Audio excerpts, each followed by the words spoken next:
Hi, I'm Stephanie Stanton with Mahalo.com. You know, kids have so many choices these days when it comes to career choices, extracurricular activities. So how do you sort it all out? And then once your kid decides what they want to do, how do you be supportive as a parent? Well, Vanessa is here to tell us how do we do this? Okay, so I think that there's so many activities that our kids can choose from, especially with technology. The first thing is to get really clear on the difference between passion and drive. So some kids are very passionate about their sport or their musical instrument, and sometimes they just do an activity because they think it'll look good on their resumes, or they think they should do it. So I think it's really important as a teenager to make sure that they actually do have passion in their activities. So asking them and talking to them about, do you really love the sport you're playing, or do you feel like you're playing it just because you have to? Or do you really love practicing for your musical instrument, or their phases?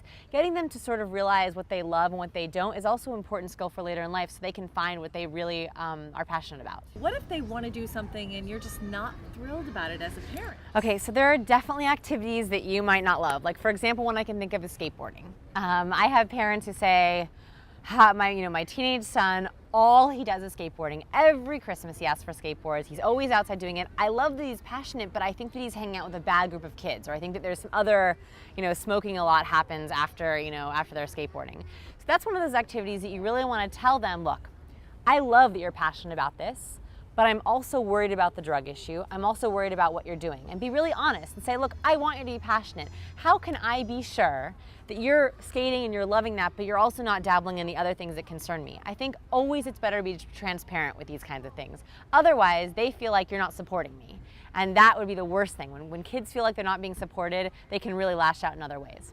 Is there something that you can do to sort of negotiate, or should you negotiate for something that they're really passionate about? I think that it's important to negotiate only if you really are worried about their safety or there's a financial concern. For example, some kids will say, I really want to do an activity that's expensive. Like, some kids love horseback riding. That can be a very expensive activity. Or I want to take dance classes. That can really add up. So to say to them, look, I love that you're happy with dance, and I love that you love riding horses or whatever it is, or skateboarding, but it's an expensive hobby. So here's what I need from you to be able to do that. I need you to be able to do these extra chores. I want you to get a part-time job on the weekends. I want you to start babysitting. That way they also start to really appreciate the fact that they not only have a passion, but they feel like they're owning it and they're contributing to being able to do it. And it sounds like not forcing your own expectations. I think a lot of parents have trouble with this because we all have dreams and ideals of what we want for our children. How do we manage our own expectations? Yeah, and getting very transparent about that. Again, saying to them, maybe I'm pushing the cello because I loved playing the cello.